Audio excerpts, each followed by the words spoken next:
절차를 천천히 한번 살펴보도록 하겠습니다. 시작해도 되겠죠? 네. 자, 95회이고요. 자, 1번부터 한번 보도록 하겠습니다. 다음 중 기말 결산 과정에서 가장 먼저 수행해야 할 절차는 무엇인가 그랬거든요. 우리가 결산은 크게 세 가지. 결산에 예비 절차가 있고, 본 절차가 있고, 보고서 작성 절차가 있더라. 이렇게 세 가지로 나누어지고, 그러면 결산의 예비 절차에서 우리가 하셔야지 될 거. 우리 시험 문제는 가장 많이 나온 게 얘가 많이 나옵니다. 우리가 예비 절차, 결산을 준비를 해야 되니까 일단 전체 집계를 먼저 해주셔야지 돼요. 그래서 우리는 수정 전 시산표. 수정 전 시산표를 작성하고, 그리고 난 다음에 뭐 해야 돼요? 이제 시산표로 집계를 다 했으니까 결산정리사항이라는 걸 해야 되죠.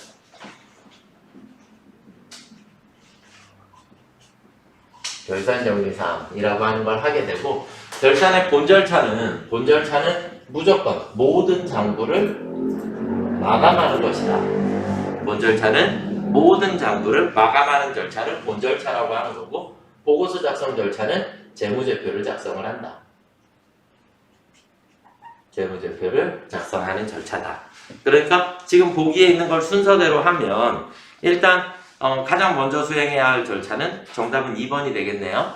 그쵸? 수정 전 시산표 작성하고, 그 다음에 기말 수정 분계를 하고, 기말 수정 분계를 하고 난 다음에 계정을 마감을 하고, 그 다음에 1번 재무제표를 작성을 하게 된다. 이렇게 되겠죠? 이해가 되셨나요? 네. 자, 그 다음 문제 2번. 2번 문제가 계속 나오죠. 우리 문제의 현금 및 현금성 자산. 그래서 현금 및 현금성 자산은 일단 무슨 통지서 다 현금이다 라고 보시면 되겠고, 우편한 증서 현금이다 라고 보시면 되겠고, 문제 2번에서는 우리가 신경 쓰셔야지 되는 게 선일자 수표. 이것도 지금 계속 몇 번이 나와서 그래서 선일자 수표는 무조건 뭐와 같다? 어음과 같다. 그래서 현금성 자산이 될 수 없다. 이렇게 보시면 되겠고요. 그 다음에 가불금 나와 있거든요. 직원의 가불금. 가불금은 대여금입니다. 가불금은 대여금으로 인정이 된다. 그러면 국세, 환급 통지서, 우편한 증서, 자기합수표, 그 다음에 3개월 이내에 도래하는 금융상품. 이해가 되셨습니까? 네, 그래서 모두 다 더하면 74만 원인가요? 네, 3번이 정답이 되겠죠. 이해가 되셨습니까? 네, 자, 그 다음 문제 3번으로 넘어보겠습니다. 문제 3번은 다음 자료에 의하여 빈칸에 들어갈 금액은 얼마인가? 빈칸에 들어갈 금액은, 그런데 우리가 대손 충당금 계정이 나와 있고, 박스 밑에 보니까 단기 중 회수가 불가능한 것으로 판명되어 대손 처리된 외상물 주금은 5,000원이다 라고 됐나요? 그럼 5,000원이라는 얘기는 4월 30일에 XXX라고 되어 있는 게 5,000원이다 이 얘기예요. 이해가 되셨습니까? 네, 그러면 차변합계가 75,000원이니까 대변에 비어있는 금액은 25,000원인가요? 빙고. 4번이 정답이 되겠죠. 이해가 되셨습니까? 전혀 어려운 게 아니에요. 그죠? 대손 처리가 됐으니까 우리가 4월 30일에 XX 금액이 5,000원이다 라고 보시면 될 것 같고요. 자, 그 다음에 이제 문제 4번을 보시면 다음 중 기업 회계 기준에서 자산을 타인에게 사용하게 함으로써 발생하는 수익의 유형으로 옳지 않은 것을 그랬거든요. 그러니까 조금 글자가 우리나라 말이 조금 애매한 부분이 없지 않아 있기는 한데, 타인에게 사용하게 함으로써 란 얘기는 소유권은 누구한테 있어요? 나한테 있는 상태에서 너 이거 쓰니까 거기에 대한 대가를 나를 지불을 해줘라, 이런 의미로 보셔야지 돼요. 무슨 말인지 이해가 되시나요? 그래서 이자 수익도 뭐예요? 돈을 빌려준 거니까 그 돈 내 거죠. 다시 돌려받아야지 돼요. 이해가 되셨나요? 그래서 거기에 대한 이자, 그 다음에 배당금 수익도 우리가 투자한 돈에 대한 수익금에 대해서 받는 부분이다 라고 보시면 되겠고, 로열티도 마찬가지. 나의 어떠한 권리를 당신이 사용함으로써 거기에 대한 대가를 나에게 지불을 해라, 이렇게 보시는 거고, 상품 판매 수익은 아예 소유권 자체가 넘어가는 거죠. 상품 판매니까 판매 자체는 내 것을 남이 이용하게 하는 게 아니라 이제 내 것이 아니죠. 그렇죠? 판매가 됐다라는 가정하에가 돼야 되니까. 이해가 되셨습니까? 그래서 정답은 4번이 됩니다. 문제가 조금 애매한 부분이 없지 않아 있다. 대신에 자산을 타인에게 사용하게 한다라는 얘기니까 내 것이다 라고 봐야지 돼요. 로열티 수익이 어떤 거라고요? 로열티 수익이라고 하는 것은 예를 들어서 우리 회사에 가지고 있는 상표를 당신네가 사용을 함으로써 거기에 대한 대가를 지불받는 거, 이런 걸 로열티라고 얘기를 하는 거죠. 그러니까 제가 가지고 있는 특허 같은 것들을 상대방이 사용을 하게끔 함으로써 거기에서 얻어지는 수익은 우리가 로열티라고 얘기를 할 수 있어요. 이해가 되셨습니까? 네, 그래서 정답은 4번이 되겠고요. 자, 그 다음에 문제 5번은 문제 3번, 4번은 뭐 그렇게 어려운 게 아니었다라고 보여지고요. 그 다음에 문제 5번은 보니까 감가상각을 계산하기 위한 필수 요소. 근데 정액법이라 그랬죠? 그렇죠. 그래서 정액법은 어떻게 돼요? 내용요수분의 취득원가 마이너스 잔존가치. 이게 끝이죠? 맞나요? 네. 그래서 정답은 1번이 되겠죠. 이해가 되셨습니까요? 네. 자, 그 다음 문제 6번. 무형자산과 관련된 설명으로 옳지 않은 것은, 무형자산은 회사가 사용할 목적으로 보유하는 물리적 실체가 없는 비화폐성 자산이다. 당연하죠. 눈에 안 보이는 거니까. 네. 그 다음 개발비는 개발 단계에서 발생하여 미래 경제적 효익을 창출할 것이 기대되는 자산이다. 네, 맞고요. 내부적으로 창출한 브랜드 무형자산으로 인식할 수 없어요. 자가 창출은 인정하지 않습니다. 이해가 되셨나요? 그래서 상표권이라고 하는 게 있는데, 상표권은 내가 지출한 부분만큼만 내 상표권인 거예요. 그러니까 우리 회사의 상표 가치가 100억이야. 그래서 장부에다 100억이라고 적으면 안 된다. 상표권 자체로 출원하는 데 들어간 돈만큼만 우리가 상표권이라고 얘기를 할 수 있는 거고요. 그 다음에 영업권이라고 하는 것도 있는데, 영업권도 마찬가지. 타 회사를 내가 타 회사의 기본 가치보다 더 비싸게 샀을 때 영업권이 되는 것이지, 우리 스스로가 우리 회사는 이만큼의 발전 가능성이 있으니까 영업권이 얼마 있어 라고 설정을 할 수 없다. 그래서 무형자산에서 그냥 특징 중에 하나로 외워야지 되는 게 자가 창출을 인정하지 않는다. 무형자산은 무형의 자산이기 때문에 무형자산은 자가 창출을 인정하지 않는다. 자가 창출 중에 인정하는 게 바로 개발비예요. 개발비. 예외를 두고 있는 게 개발비. 그런데 이거는 내가 스스로 그냥 이게 개발비다 이렇게 만들어낸 게 아니라 거기에 대한 지출이 명확하게 있었던 부분이죠. 지출된 부분만큼만 우리가 개발비라고.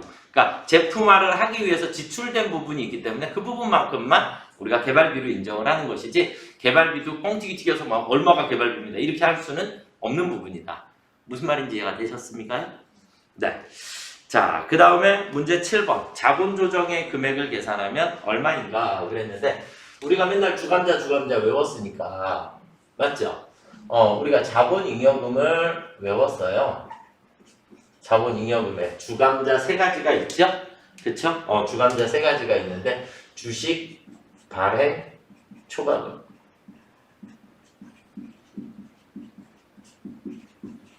감자, 차, 익.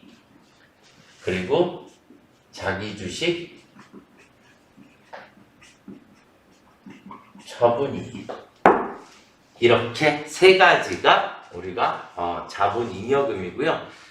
또 혹은 얘 표현이 주식 발행 초과금은 자본잉여금입니다 라고 얘기를 하고요. 주식 발행 초과금은 그냥 자본잉여금입니다 라고 얘기를 하고, 감자 차익하고 자기 주식 처분이익을 기타 자본잉여금입니다 라고도 표현해요. 이렇게도 표현을 하니까 기타 자본잉여금이다 라고 나오면, 감자 차익과 자기 주식 처분 이익을 얘기하는 거구나, 이렇게 이해를 하고 계시면 됩니다. 아시겠죠? 네. 그래서 감자차 손, 자기 주식 이렇게가 자본 조정인 거죠. 자본 조정도 다 적어드릴까요? 우리 자본 조정. 자본 조정은 크게 두 가지로 나누어지는데 자본 조정은 플러스 항목과 마이너스 항목이 있죠. 플러스 항목은 아직 거래가 결론이 안 난 상태. 그래서 여기에 해당하는 게 뭐 있었죠? 신주 청약 증거금. 신주 청약 증거금 그리고 미교부 주식 배당금.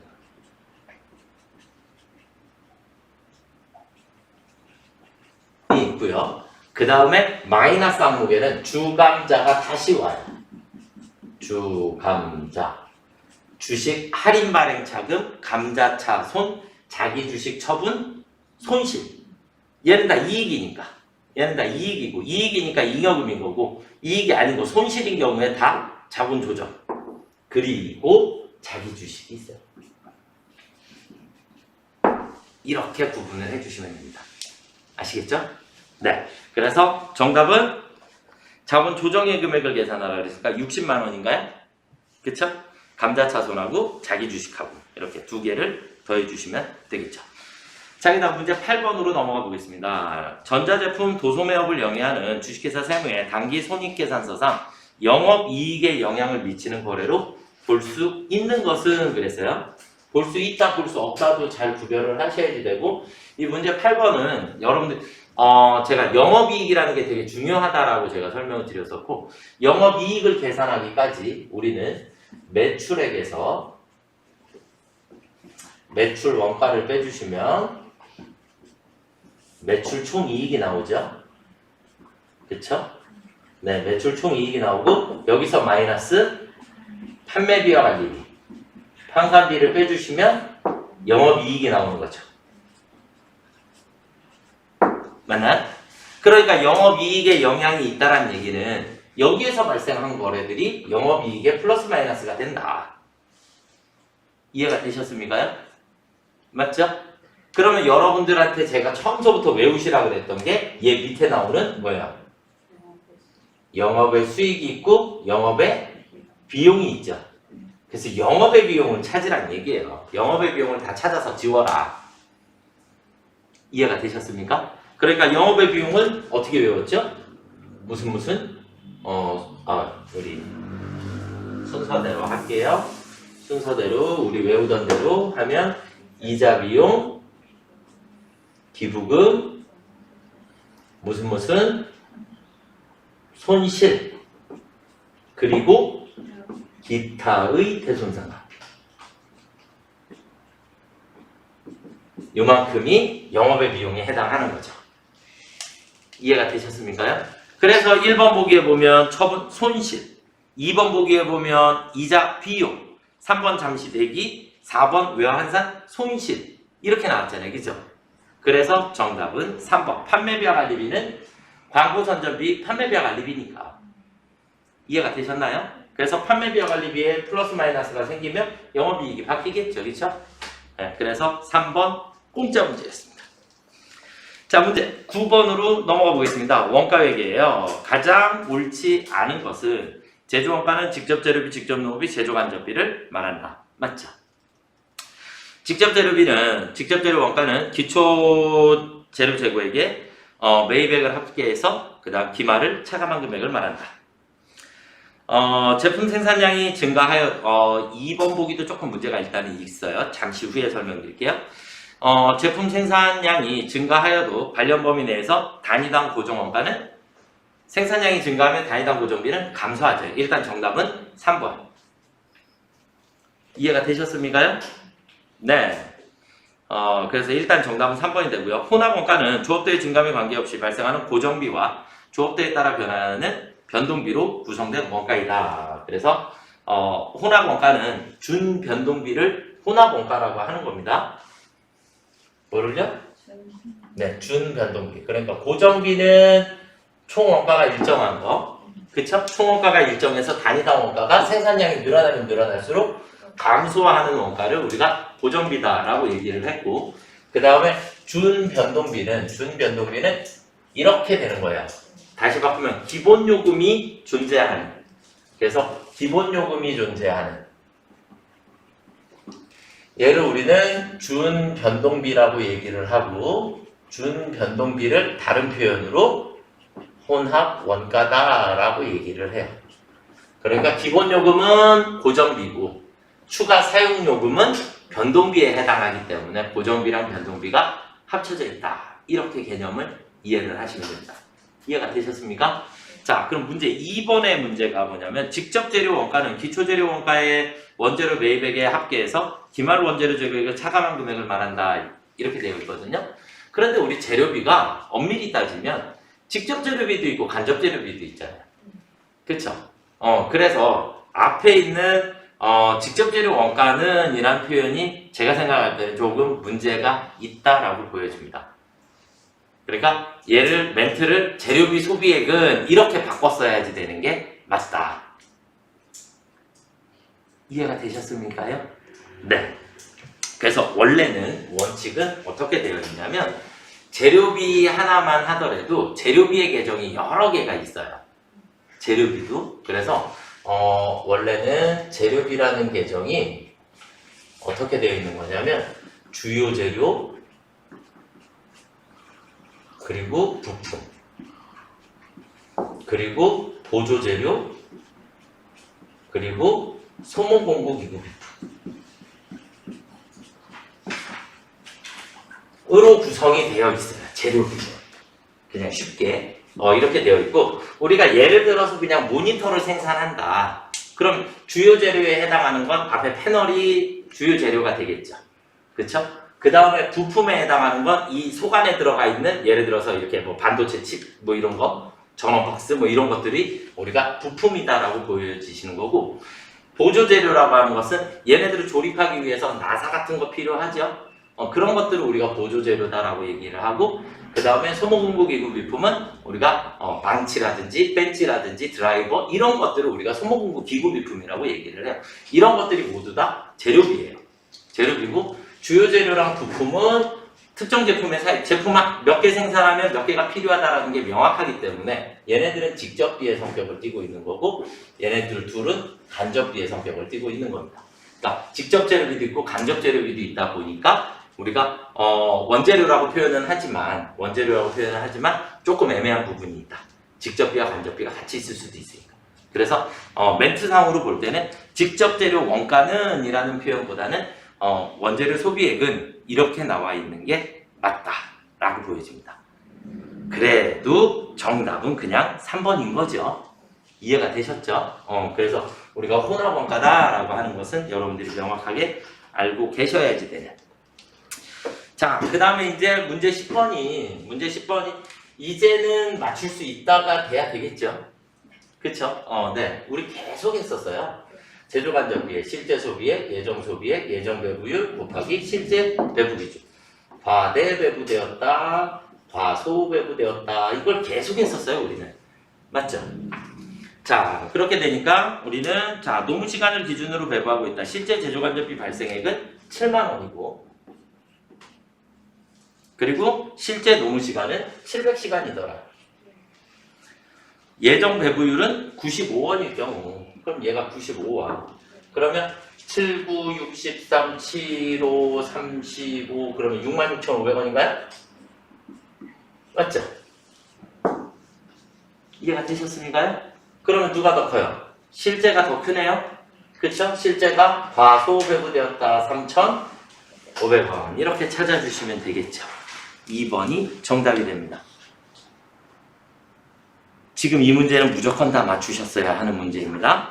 네, 자, 그 다음 11번으로 넘어가 보겠습니다.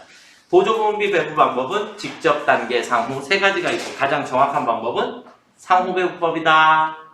그쵸? 이해가 되셨습니까? 넘어가도 되죠? 네, 자, 그 다음 12번 문제는 또 뭐를 물어봤어요? 완성품 환산량, 가공비의 완성품 환산량, 평균법에 의한 완성품 환산량은 이것도 이제 그냥 공짜가 됐죠. 무조건 완성품 수량에다가 플러스 뭐 더하면 된다? 기말 수량을 더해 주시면 된다. 그쵸? 그러면 완성품 수량은 몇 개인데요? 완성품 수량은 1000개인가요? 네, 그 다음에 기말. 지금 가공비 물어봤으니까 가공비는 무조건 퍼센트 따져야죠. 그쵸? 그럼 50개인가요? 100개 중에 50%니까 50개. 그러면 1050개 정답. 4번이 되겠네요. 이해가 되셨습니까? 아, 네. 우리 지금 계속 하고 있어요. 네. 자, 그 다음 13번. 다음 중 현행 부가세법에 대한 설명으로 틀린 것은 부가세는 사업장마다 신고 납부하는 것이 원칙이다. 네. 부가세의 부담은 전적으로 최종 소비자가 하는 것이 원칙이다. 맞죠? 네. 사업상 독립적으로 재화를 공급하는 자는 영리를 목적으로 하는 경우에만 납세 의무가 있다. 3번이 정답입니다. 영리, 비영리 상관없어요. 부가세 거래는. 아시겠죠? 네. 그래서 3번이 답이 되겠고요. 부가세의 납세 의무자는 과세 대상인 재화 또는 용역을 공급하는 사업자. 그래서 우리가 부가세의 납세 의무자는 사업자 또는 재화를 수입하는 자. 이렇게 둘을 외웠어요. 맞죠? 이해가 되셨습니까요? 그래서 사업자와 재화를 수입하는 자입니다. 그래서 4번이 정답입니다. 자, 그 다음 14번. 다음 중 부가세법상 재화의 공급으로 간주되어 과세 대상이 되는 항목은 그랬어요? 그러면 직장 연회 및 직장 문화와 관련된 재화를 제공하는 경우 조금 이게 문제가 있기는 한데 우리는 우리 회사에서 사용한 생산한 제품을 우리 직원들한테 예를 들어서 야유회 갈 때 경품으로 걸었어요. 그러면 복리후생이 목적인 거죠. 이해가 되셨나요? 그럴 때는 우리가 부가세를 과세하지 않아요. 부가세를 과세하지 않는데 이걸 특정인에게 제공을 해줬다. 이렇게 되면 그때는 과세가 돼요. 이해가 되셨습니까요? 자, 그래서 1번은 조금 우리가 구별을 조금 해주셔야 될 부분이 조금 있고요. 그 다음에 사업을 위하여 착용하는 작업복, 작업모 이런 건 당연히 제공해줘야지 되는 거잖아요. 그죠? 네. 그 다음에 사용인 1인당 연간 10만원 이내의 경조사와 관련된 재화의 제공 그랬는데 그래서 10만원 정도까지는 줘도 과세 대상이 아닌데 그게 넘어가게 되거나 그러니까 비싼 물품을 예를 들어 우리 회사에서 냉장고 생산할 때 냉장고 A사원 이거 너 가져 그러면 세금을 받고 줘야 합니다. 무슨 말인지 이해가 되셨죠? 네.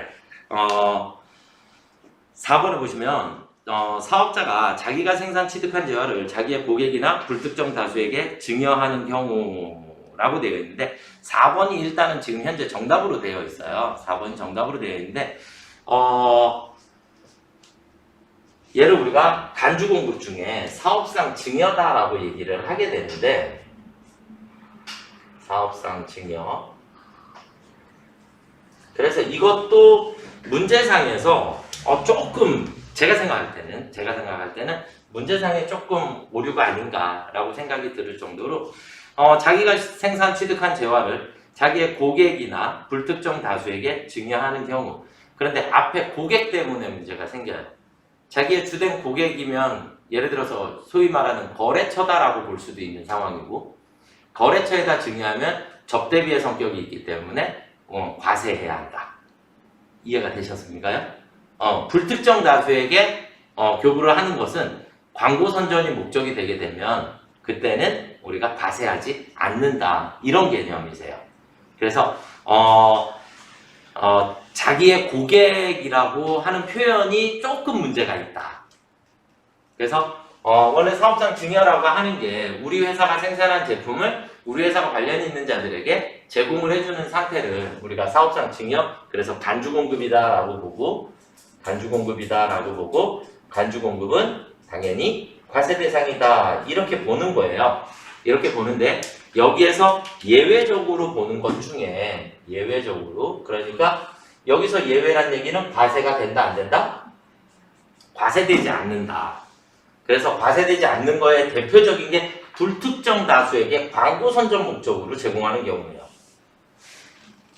이해가 되셨나요? 그래서 여기서 불특정 다수라는 것 때문에 또 헷갈리시는 경우의 수가 조금 생길 수도 있다. 그 다음에 견본으로 제공하는 경우 그 다음에 자사 제품을 국방부 같은 데다가 기부하는 행위 이재민 돕기에다가 기부하는 행위 이런 것에 대해서는 부가세가 과세되지 않는다. 이렇게 보시는 게 맞습니다.